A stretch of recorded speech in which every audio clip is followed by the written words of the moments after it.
Welcome aboard, everybody. It's Tuesday. Welcome to the show. This is Just Parlays featuring Chris King. I am along with Scott Steehn, the lead handicapper at winnersandwhiners.com. Isn't that the title they used to use for people like on Love Boat, along with Charo and like Robert David. What was the guy? Robert Goulet. Robert Goulet. What was the guy that hosted That's Incredible? Had the white streak. John Davidson, not Robert. Davidson, John Davidson. Yeah.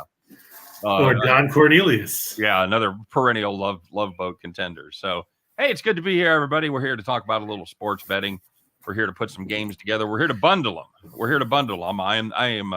That's your new catchphrase. I'm lucky to be with the Frank of I can't remember Frank's name from. We'll just call him Frank because it's easier. Mike Wolf and Frank. The chubby Frankers and Frankfurter. Frankie McFrank your face, but he was the bundler on American Pickers, so you like to bundle those picks together. You get a minus 170, you get a minus 180, but hey, you still got like a plus 110, 115 parlay, so it's a good time. Probably even a little better than that, probably closer to 140 or so. So it's good to be here. I know you hit a couple of premiums yesterday, Chris. We hit 1-2-teamer. A couple things really worked against us. The hockey game. Yeah. I'm back to knowing absolutely nothing about hockey. So you weren't the only one. I mean, that game was definitely not what anyone, I don't think, expected when you got right down to it. I flipped past it. First period, 1-0 Colorado. I'm like, yep, that's about the way I saw that going. And I got doing a couple other things. I go back to the game, 6-2. Like, what the fuck happened there? Yeah, like, well, that's enough of that. So a couple of takeaways there.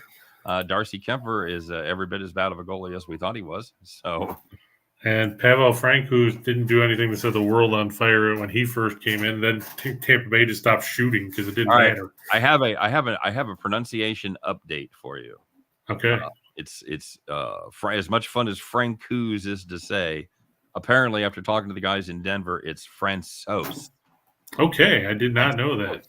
So, yeah. I don't know where they get that out of those letters, but it's kind of like when you're playing Scrabble and, you've got a Z and an X and the J, and you're just trying to figure out what you're going to do with any of those letters. You're going to lose. That's what pretty much. So it is always you got the Q and there's no U's left. Yes. Always a good time indeed. I'm trying to think of words that end in Q. The only one I can think of was like Tariq. Not Tyreek, but Tariq, like the Arabian, Middle Eastern spelling or whatever. So yeah, or the singer that had that big song Chevrolet Way back in the 90s. I do not. His name was Tariq. I do not know who that is. I think he was Canadian. What's up, Timmy Earl? Back from the land of mouse. Good to see Tim. Man, Tim's been gone so long. East Carolina was still in the NCAA tournament. So. Sorry, buddy. I know it's too soon. Just absolutely brutal. And Texas took their opportunity and absolutely pissed it away. I was going to say, flushed it down the toilet. Congratulations. Hey, we want to remind everybody, if you would be so kind, take a minute, smash that like button. Of course, I know you're watching us on the Max Wagers Network because that's where all the great live content is exclusively. So make sure you get subscribed while you're there. And, of course, get over and get subscribed to the Winners and Whiners YouTube channel. That's the place for all of our daily picks videos. Me and Scott. Got some of the new cappers. You've been watching some of the new cappers over there yet, Chris? A little bit. Pretty good. I'm still not familiar with most of them. They're pretty good. One of them's kind of a grizzled veteran like us. One of them's kind of a youngster like Mr. Reichel. So which one's which?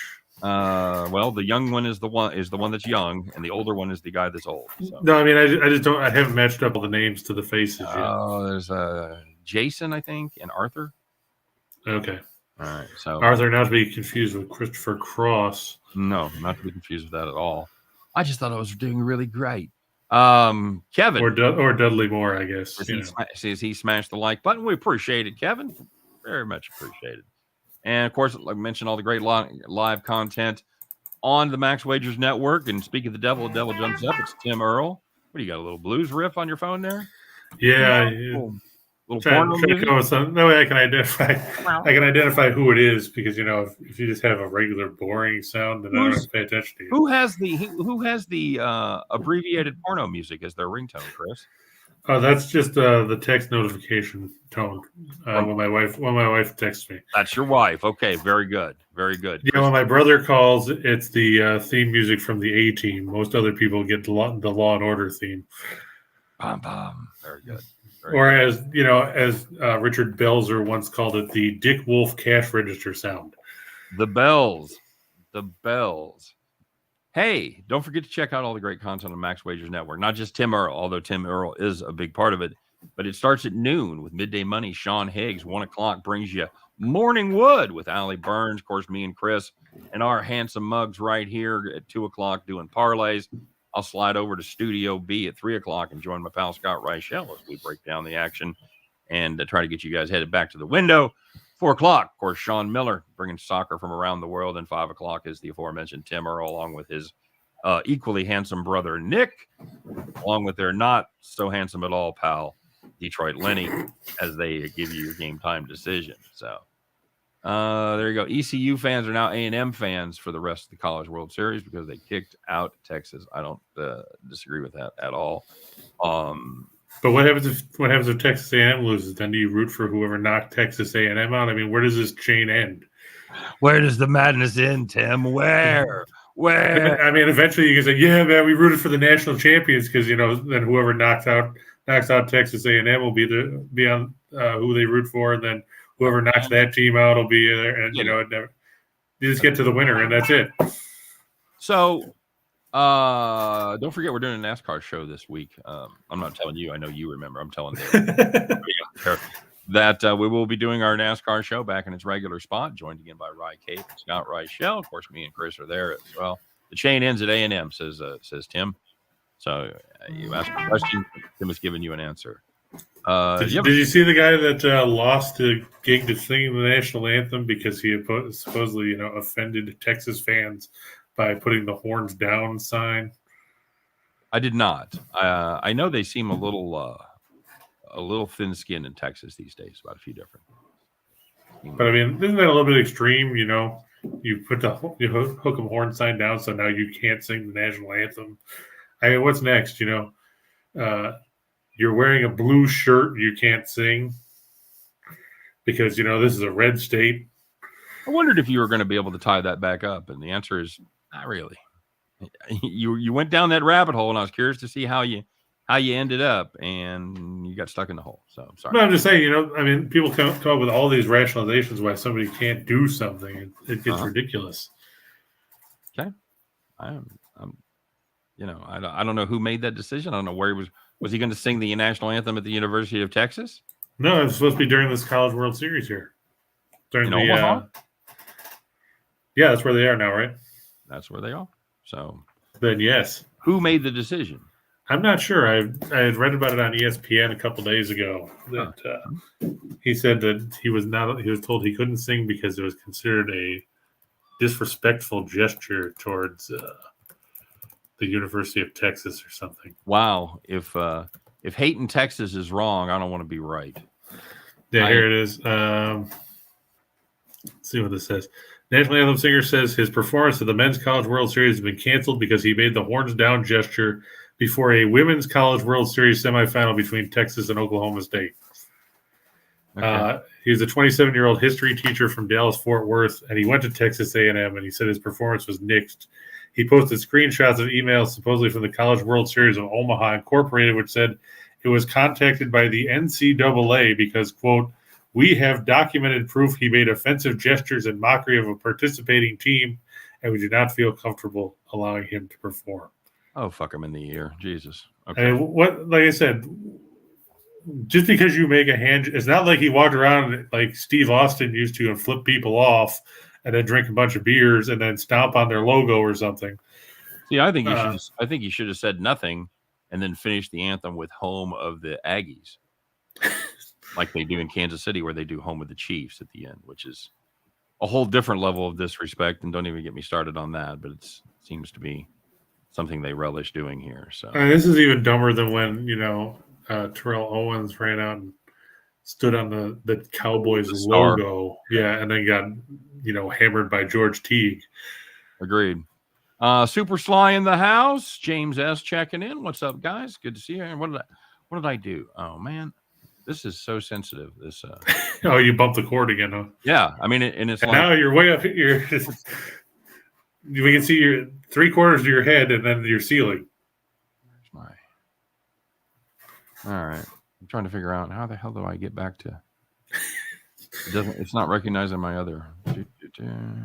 Yeah, some of those cords are very fickle. No. Okay. At least you don't have to worry about, like your dog eating the cord or anything like my cats did to my headset before. Right. So, right, at least you got that going for you. Which is nice. I get that going. There we go. Okay, here's my. And our good buddy D.E. Mortal Dead Body is saying he's still waiting on the weekend shows. I think, Rachel said he was going to do those by himself because he needs to cut down on his naps. So make sure you ask him about it in the 3 o'clock hour. I think that the weekend shows will probably not really get rolling until football season. That's my guess. And then I know we're going to be doing a ton of football content, including some on the weekend. So we'll do some live broadcast. Which I still think is weird because, like we said before, with you have YouTube TV and I've got Hulu with live TV and stuff, so you're running a little bit behind. Mm-hmm. So people definitely will start commenting on stuff that I haven't seen happen yet. So, but it's it's kind of fun. You can do the overall tenor of the game. We did it for the national championship game. We did it for one of the playoff games in the NFL last year. We have a good time. Both the games we did it though they weren't very exciting for much of the game, so we had a lot of time to fill. So you got which games did you do? We did the Rams, we did the NFC Championship game, and then we did Alabama Georgia. Oh yeah, that's right. I remember you did Alabama Georgia. Mm-hmm. I forgot about that. We got to learn a lot about me and Rachel. is what happened on those nights. So exciting times indeed. Brandon said he loved the college football show that we do. We have a good time. Scott and I have our contest going. He got me last year. I got him the year before. So we're tied 1-1 as far as our year-long standings go. But we both made money last year, so that was we were excited about that. And of course, it really came down to 2 picks because every week we'd fade Presbyterian or take the over. So yeah, well, you can't do that anymore. Kevin Kelly quit. I'm so Presbyterian is down here in my backyard. Basically, it's about 20 minutes from here. How far? About 20 minutes. Did you go see him play? Yeah, I saw him play once. Oh my God, what a great time that must have been! I drove to Little Rock to see his high school team play. Oh, did you? Oh yeah, absolutely. So it was a lot of fun. I'm gonna miss him. Tim says he's ready for football. ECU versus North Carolina State in week 1. You get your disappointment out of the way early. Yeah, Dave Dorn's done a decent job with the Wolfpack. It'll be interesting to see if they can keep it up or if they'll just, fade away, kind of like Wake Forest. Well, and the Pirates have been solid too the last couple of seasons. They're not the doormat that they were 5 or 10 years ago. So true. They're getting it turned around there a little bit. So what else we want to talk about, Chris? Want to talk about premium plays? I got mine available. We've been running pretty good on the premium side. I think we're you were 12-2-1 in 3 plays. Yeah. Don't even get started on that, buddy. We're 19-6-1 over our last 6 days. So that's roughly I'm thinking 76%. Give or take. No math major there, but well, it would be 76% if you didn't have that one in there. That one kind of knocks it down a hair. It doesn't count. Then don't even throw it in there. Just say you're 19-6. Okay. Well, that's why we had a push because people are out there, man. They pay attention. They're like, I know you pushed that one game. Why didn't you mention that? So that's why I do it. So James says he's on West Virginia Thursday night against 10. The backyard brawl is back. I'm assuming that's Penn State. Isn't that Pittsburgh? I thought West Virginia and Pitt was the backyard brawl. I thought it was too. Now that you mentioned that, now I don't know. Now I'm questioning everything I know. So let's just look it up. We've got links to our premium plays. Of course, Chris, I know you were profitable yesterday on the premium side with your parlay, so that's good. At many days you are profitable, so you can check out our premium plays. You can check out our great deal at Caesars. Use the code video winners 15. That'll get you your first bet absolutely risk-free up to $1,500. And if you are in a state where Caesars is, you haven't made a bet yet, Now is the time to do it. Pump it up, jump up. If you win, congratulations. You won a big bet. If you lose, well, congratulations. Caesars will make it good to you. It's like it never happened. So, yep, it is Pitt. There you go. Make sure you check that out. Code Video Winners 15. The links to each state is in the description of today's video. I think that's it, Chris. I think we cut all the bases. We talked about everything. Make sure you get subscribed. We did talk about that, but it's really important for us if you get subscribed to the Max Wagers Network. Trying to get this thing fired up, guys, and have it well positioned for football season. So everybody that hasn't subscribed, I really, really appreciate it if you just smash that subscribe button.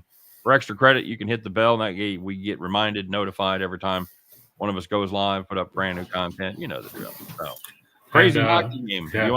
You want to touch on that a little bit, Chris? I mean, it was bad from the perspective of what we talked about yesterday. I mean, we said that. Now were you on the under too? Yeah, you were on the under. Yeah, I was. I thought it was going to be a 4-1 type of game. Yep, that's exactly what I thought. And yeah, basically, as good as I was for the first game, and I was just nowhere close to that one. It happens. You just throw it in the trash, man. Yeah, I mean, I thought it was going to be, like I said, I thought it was going to be 3-1, 4-1, something like that. No, didn't pan out that way. We'd kind of I was on Colorado pretty much the whole time. I did take Carolina Tampa Bay in the first game just for the value, just because I didn't want to lay 170 with Colorado. I thought that was kind of ridiculous, but as it turned out, that was a pretty good number. So, but we were on Colorado yesterday. Chris and I were both on Colorado in the under. So. Yeah, I didn't think we were going to see that big of a turnaround, but give credit to Tampa Bay.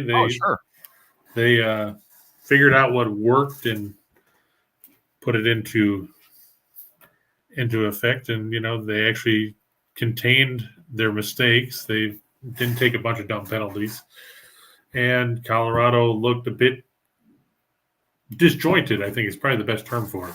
Yeah, they looked very little like the team that we saw in the first two games, or against Edmonton, or against Nashville, or against St. Louis.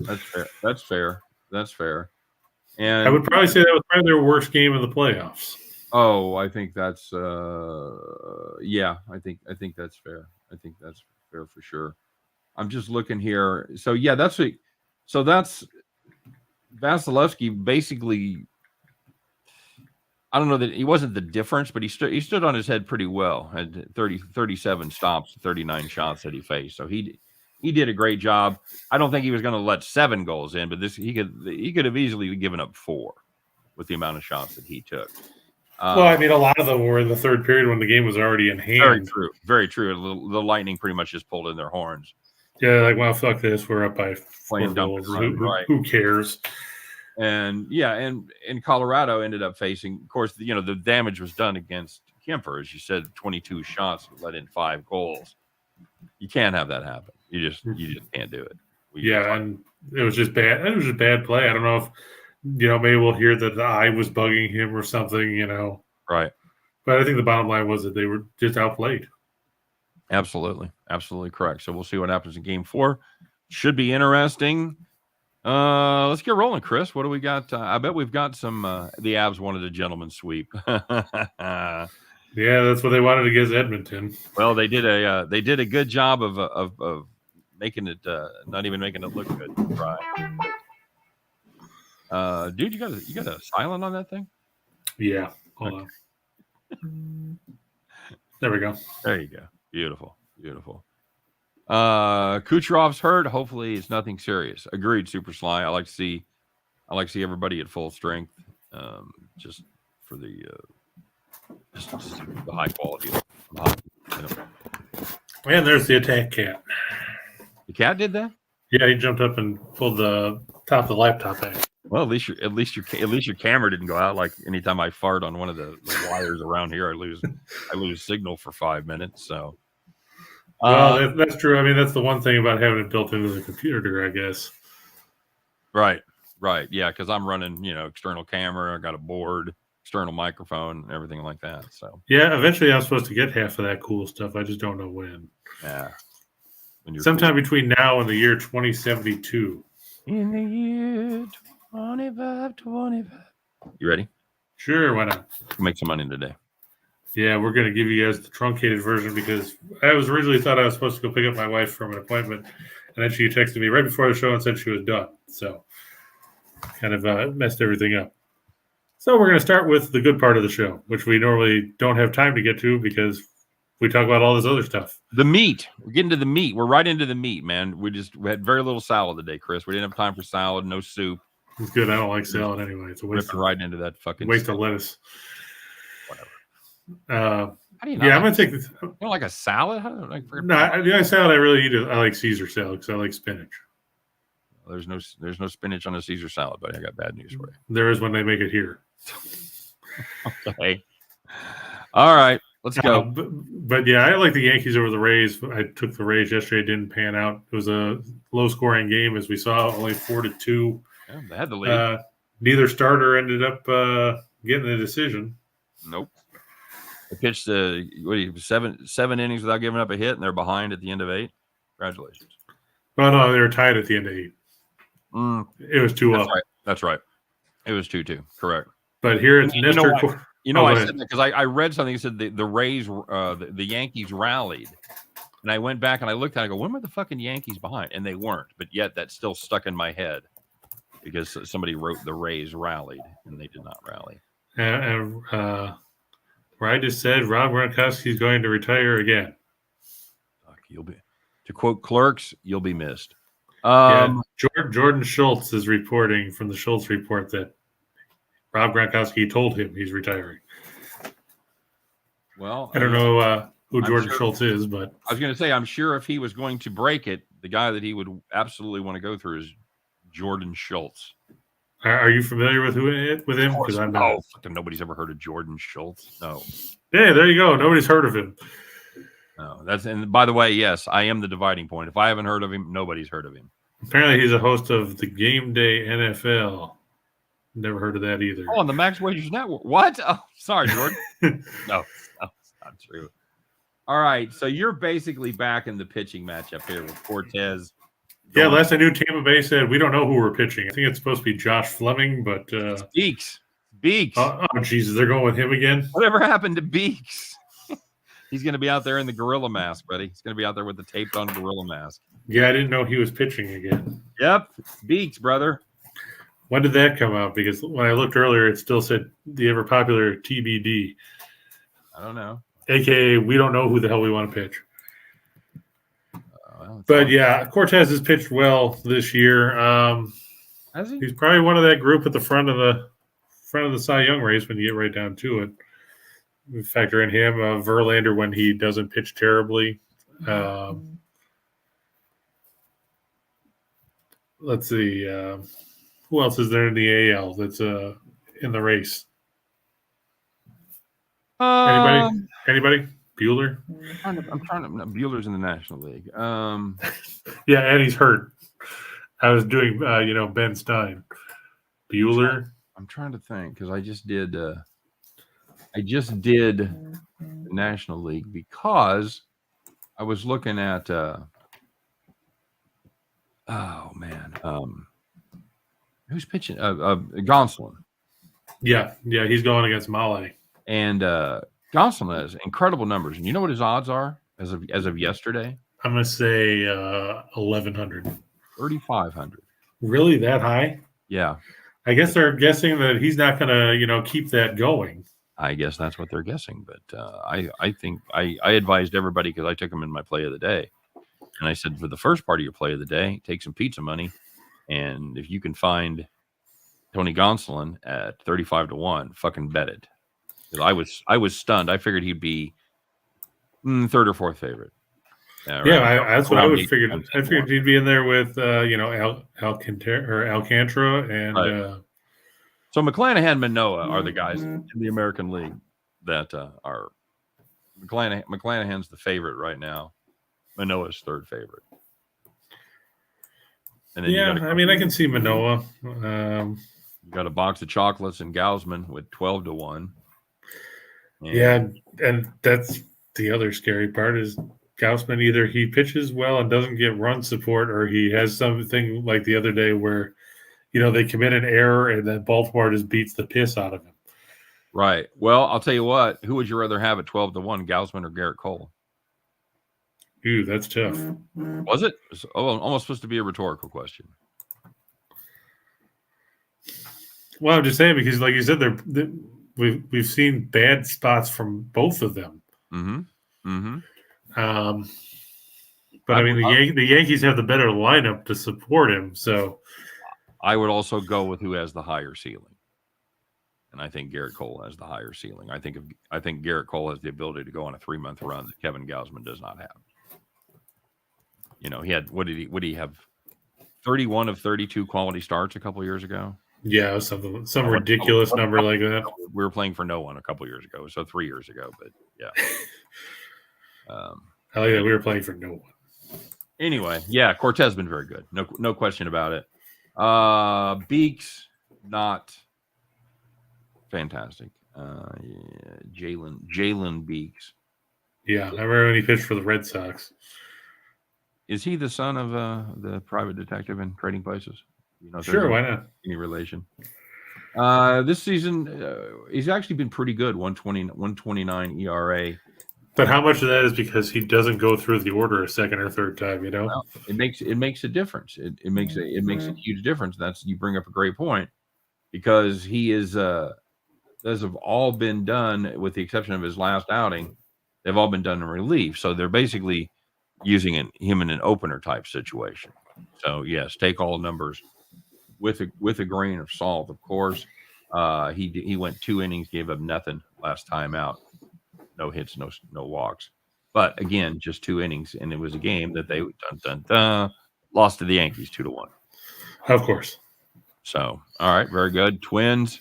Yeah, I like Joe Ryan. He's pitched pretty well, for being a guy that you don't necessarily hear much about. And he's supposed to pitch for the Guardians. I see they went back to TBD on MLB, but it's supposed to be Savale, who's coming off the IL. And we've talked about how bad he's been this season. Just looking here, I know he had a good start on May 20th, but that was against the Tigers. In his last start against the Twins, he gave up 6 runs on 7 hits and 4 2/3. You're looking at the numbers here. On the year, Savale's ERA is 7.84. And he's averaging about 4 1/3 a start. Those aren't good numbers. MLB still has Savale and Ryan. I'll do that when I just clicked on probable pitchers for today. It came up TBD. But what I was banking it on was it being Savale. He has not been ideal. Yeah. Hit the nail. No bueno in case you're scoring at home. No bueno. Or if you're Frank Pembleton on Homicide Life on the Street, he El Succo, the big wienero. Look, I'm bilingual.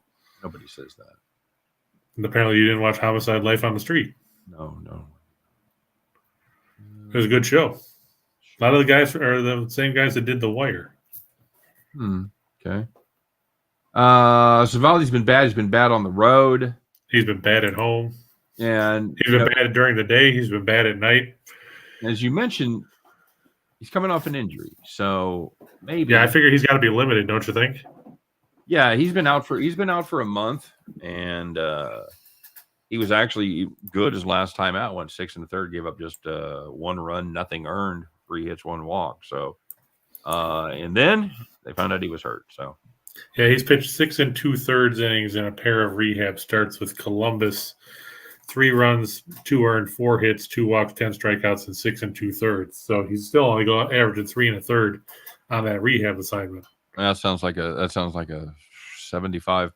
Yeah, I was gonna say 60, 65 maybe. It could be lower than that. It could be 60. Yeah, you're right. If he's just depending on how many pitches he's throwing. So, all right, keep an eye on that. Fading a bad pitcher, never a bad idea until they jump up and bite you. But Braves over Giants. Yep, another case of a guy coming off the injured list. The Giants throwing Anthony DeSclafani, who hasn't pitched since April 22nd.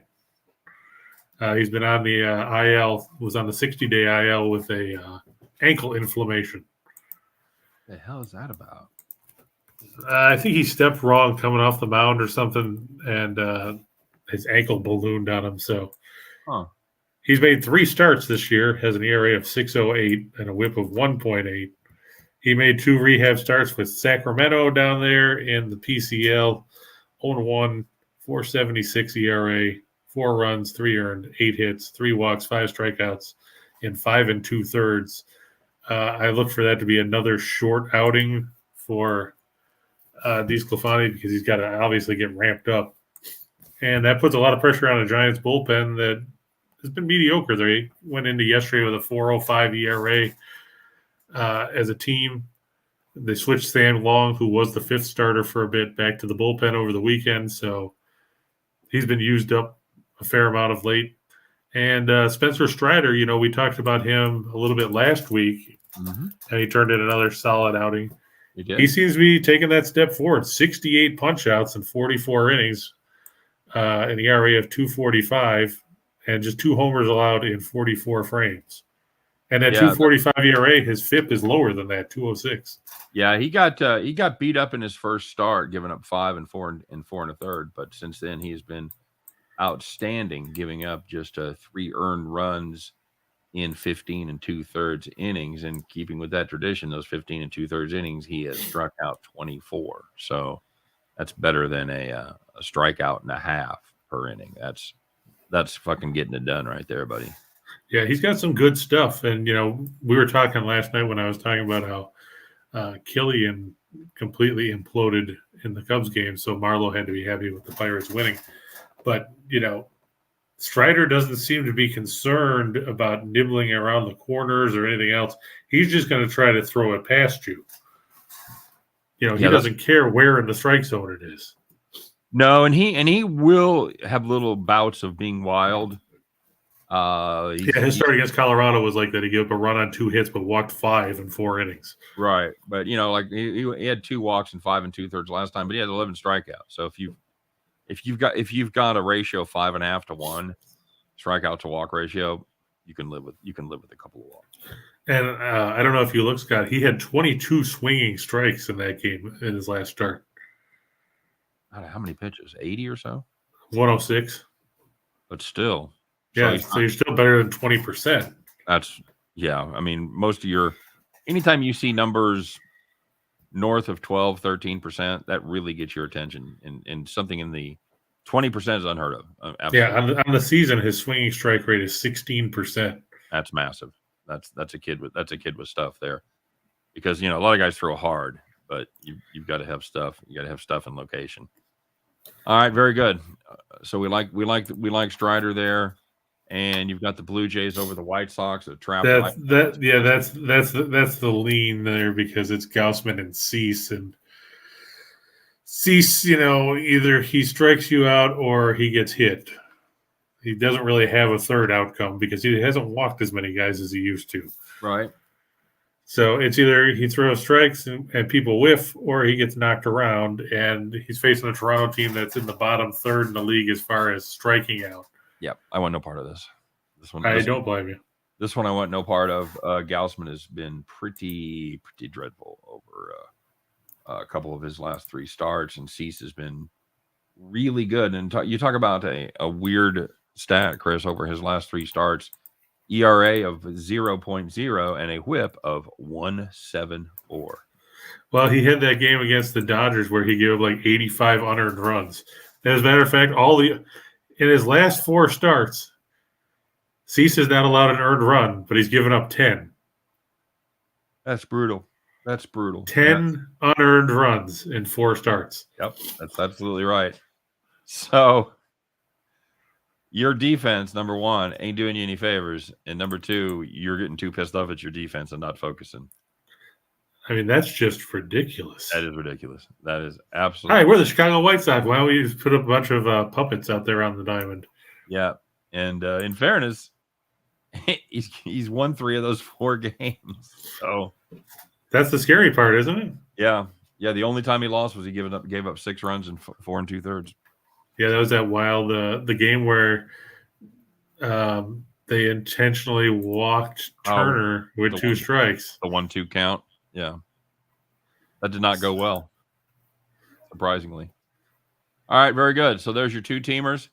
Yeah, if you wanted to play your first two-teamer there, just play it on the money line. There you go. That's one of the ones we were talking about. 165, 160. You bundle them together, pays you 160 on $100. You want to take the run line, you want to be fancy like that, 340 on $100, 3.4 to 1.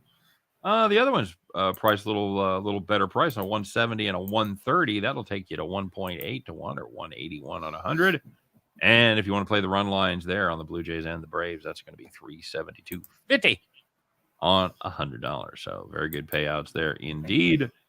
All righty, Chris, what do we got for four-teamers? All right. We've got, I'm going to go with C's under 7.5 strikeouts. Like we said, Toronto doesn't necessarily strike out a ton. Okay. And that works in their favor. And Cease, like we said, either he strikes everybody out or he doesn't. I know, like I said, he struck out 8 in his last 2 starts, but in the 3 before that, he struck out 5, 5, and 4. Okay. So, and he only struck out 5 against the Cubs, and we know that the Cubs are a team that likes to fan a lot. Checker or wrecker, as we say. Pretty much. And you've got the Marlins over Colorado. Castano's been pretty damn good. Not a lot of experience there. And I don't like Feltner. No, not a Feltner fan. No. And plus, this game's on the road, and we know how Colorado struggles offensively away from Coors Field. It's just the ongoing. It's the gift that never stops giving. Okay. For opposing teams. Feltner was pretty good in his one appearance against Miami this season, going 7 innings, giving up 4 hits, 1 walk, and 1 earned while striking out 6. So at Coors Field. At Coors Field, that's correct. So, but you look at his 2 road starts, and he's got a no decision and a loss. He gave up 6 runs in 10 innings in games that the Rockies gave up a total of 17 runs to the Phillies and the Pirates. Yep, not ideal. He gave up, and that's weird that he's only made. Yeah, okay, well, he's made 4. All right, he hasn't made a ton of starts. So, all right, very good. You got the Cardinals to rebound over Milwaukee. Yeah, I actually liked Milwaukee until I saw that they weren't starting Aaron Ashby and they were starting Chichi Gonzalez, not to be confused with Chichi Rodriguez. Chichi Gonzalez just DFA'd by Minnesota, I believe. Yeah, I think so. About a week ago. So, yeah, he's been a favorite fade of mine for a couple of years now. So yeah, he sucks. I cannot get behind Chai Rodriguez there. And of course, Rye Cape, disappointed that Rachel Gomber will not make an appearance in Miami during this series. Who? Gomber? Austin Gomber's wife. Oh, that's right. That's right. Well, I mean, it's a 4-game set. They're playing Thursday, so maybe we'll have still might have a shot. I don't know if Gomber pitched Sunday or not. Have a Mrs. Gomber sighting. And finally, you've got the Pittsburgh Pirates minus 150 over the Cubs. Chris, I guess it's time we start just thinking of the Pirates and being automatically in the cellar. That's the team currently holding 3rd place in the. Yeah, it just shows you how bad the NL Central is, doesn't it? It does, but But yeah, I took the Pirates here because, like I wrote up in one of the premiums, Matt Swarmer should be pitching in the home run derby because all he does is serve up gopher balls. 10 homers in 20 2/3 innings. He's given up at least 1 in each of his 4 starts. Even Pittsburgh has to think, hey, we can hit this guy. They smacked around Killian yesterday. Mm-hmm. They shouldn't have a problem smacking around Schwarber. Hey, it's like Harry Doyle says in Major League 2. Hey, why do you get a hit off on? Everybody else does. Well, and Swarmer's been dreadful on the road. 10.8 ERA, so not ideal there. Yeah. I mean, granted, it's based on 1 start, and it was against the Yankees. Right. But you gave up 6 solo homers in that game. So you probably deserved it. Yeah. Yep, I'm with you. Yeah, I'm okay. I'm okay with this. The other thing to remember about Contreras is 5 of his 6 starts have gone under the total as well. So, and here's something for you: how many freaking Contrerases are there in the league? You don't think it's a common name, but you look around. Wilson Contreras is, of course, the backstop for the Cubs. His brother William Contreras is the backstop, the second string catcher, I guess, for Atlanta. And then you got this guy, Roansy Contreras, who I had never heard of until this season. It's like Contreras is becoming the new Smith in Major League Baseball. It's a good observation. Solid. Do you know anything about Roansy Contreras? Marlo probably does. But, I mean, do you know anything about him from have you seen him at all? No. Just I've seen his stats a little bit. I don't think he's been fantastic. I don't know that he's been dreadful. Averaging better than a K in innings, so he's got that going for him. Yeah, very good. You want to play those four? That's 808 on $100, better than 8-1. Want to play some run lines there? Get involved with some extracurricular activities, perhaps. That's a cool 22-1, 22.35 on $100. That's a nice payout. That'll make your week right there, buddy. Yep. And Rye says, "quote He's decent." Okay, there you go. That's kind of my memory of him as well. And everybody talking about O'Neal Cruz, who got to make his major league debut yesterday, because the Pirates decided to leave him down there for 2 months in the minors, manipulating the service time, buddy. Yeah, I didn't even think that was relevant anymore. Yeah, I didn't either. But they're doing the same thing in Kansas City. They did the same thing with Melendez and Vinny Pasquantino. Vinny Pasquantino, yeah.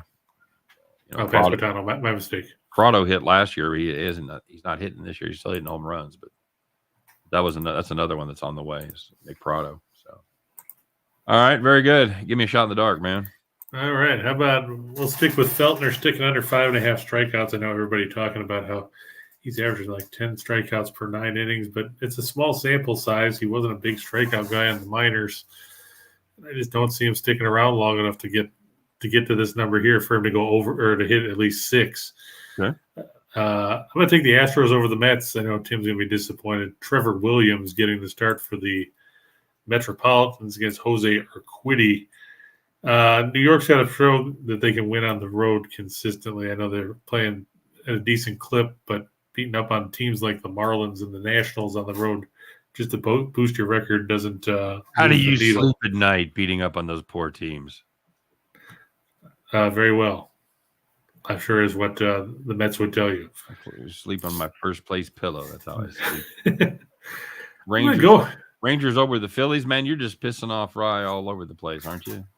Well, this game's in Texas, and pissing off Tim, pissing off Rye.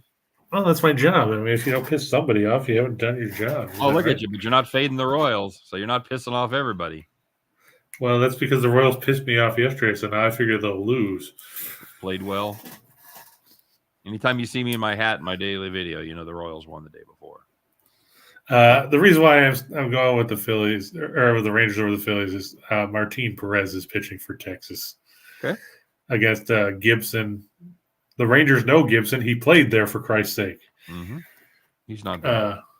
And he hasn't had a ton of success, I don't believe, pitching in Texas. I thought you meant as a major league pitcher. Oh, wow. So, you hear that? Now Steehn is insulting your pitcher there, Rye. You'd be pissed off at him, too. I'm just calling him like I see him, man. Gibson. But come on, he's from the University of Missouri. You tout that all the time. I know. He's a University of Mizzou alum. I understand. So now you're saying he's a University of Mizzou alum piece of shit? Not good. He's not good. All right. Makes me money. Makes me money. Fading him. Well, yeah, I didn't say how. I'm going to take the Mariners over the A's. We've talked a lot about how Kaprelian sucks. Don't think we have to say anything more other than he sucks. No, it's a good price picking up Marco Gonzalez. I'd definitely be interested in the run line there as well. That Oakland team is not good. Yeah, that's why I got the Mariners down there for team total over 4.5 because Kaprelian, gets lit up by everybody. Tell me about fading Reed Detmers with the Royals. You drinking today, buddy? He's Reed Detmers. I mean, Jesus, what else can you say? He had one good start. Back in the days when Jesse Ventura would be a wrestling commentator, he'd say, one good move and can't follow it up. The guy's an idiot. That sums up Reed Detmers. He had one good start and can't follow it up. Well, that's not accurate. He's had 3 starts where he's given up no runs. He's had another start where he went 5, gave up 1 run. So I mean, yeah, but those other 2 starts where he gave up no runs, he only went 4 1/3. I understand. And they lost both of them. That's not his fault when your team scores 1 run between the 2 games. Hey, that's not my problem. That he plays for a team that can't score any runs. Kind of hard to pinch. Well, I'm just saying those were both good starts. I mean, if you look in Detmer's last 5 starts, he's 0-2 with 3 no decisions, and the team has scored a total of 9 runs, and 5 of those came in 1 start. You're right. They don't score for him, but so I figure Kansas City can probably manufacture a few runs off of him. Oh, sure, yeah, they're gonna roll. Listen to the faith in his own team here, folks. That's just fantastic. I'm not touching this game. God bless you. It's good. It's a good prize. 145. Okay. Plus 145, no less. Not minus. Heasley's been decent. He had a great start time before last. 7 innings, gave up just 1 hit. Only got 1 goddamn hit. Was not ideal. Last time out, 4 innings, 5 hits, 2 walks, 2 earned. Did they foul off a lot of pitches against him? Because I see he had 92 pitches in that game in 4 innings. He had to. He's just another one of those guys that's not super efficient. The Royals just seem to breed him that way. They can't average less than 17 or 18 pitches an inning. They just can't do it. Can't physically do it. I don't know what's wrong with him. Yeah, he's another guy that's got to quit nibbling the corners and stuff like that. And you see it time after time. You look up and you see the Royals. Pitcher is into the 5th inning, and he's the guy in the bullpen's thrown 97 pitches. The other guy's into the 5th inning. He's thrown 52. So that's the Royals swing early in counts. They don't work the count. They don't walk, and they don't strike out. So of all the things they do wrong, they're not a good big strikeout team. They just don't hit it well. So they don't walk. They don't strike out. Their BABIP must be just awful. They lead the league in rollovers to second. Yeah, that's probably not too far from the truth. Aaron Judge over 1.5 total bases. That just seems like something you got to play about every game. That's an even money, no less. Yeah, basically. I'll take that. Look, I'm going to take Perez over 1.5 total bases. Okay. All right. Well, too bad walks don't count. Well, that wouldn't help either. Huh? Help him. Nope. Mariners over 4.5. Yeah, I just figured Caprelli and hit with his 7-something ERA, pitching at home. Seattle with 9 at bats should be able to push over 5 runs against him. Okay. Trey Turner over 1.5. Yeah, playing in Cincinnati. You figure he's going to get about 37 at bats because he's near the top of the order. Right. And Nestor Cortez over 5.5 strikeouts. I mean, we've talked about Cortez a lot. He's pretty good at, sending people back to the bench. I wish they'd quit putting Nestor Cortez Jr. on there because, they basically just call him Nestor Cortez now. So, right. What the hell is the junior? Well, could be if you should write a letter, Karen. There you go.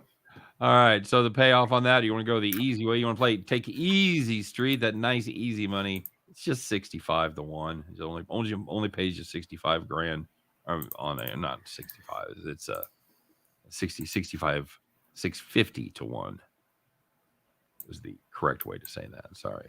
So it only pays you 65 grand on $100. Yeah, bummer. But if you don't want to jack around with that kind of chump change, you want to put a little difficulty in it. Play the run lines, and that'll jack that payout up to 213 at 774 on a $100 bet, and you're only playing what? How many run lines? 4? Yeah, 4 run lines there. So yeah, jump all over that Kansas City run line at plus 200. Oh, there's all kinds of fucking value there.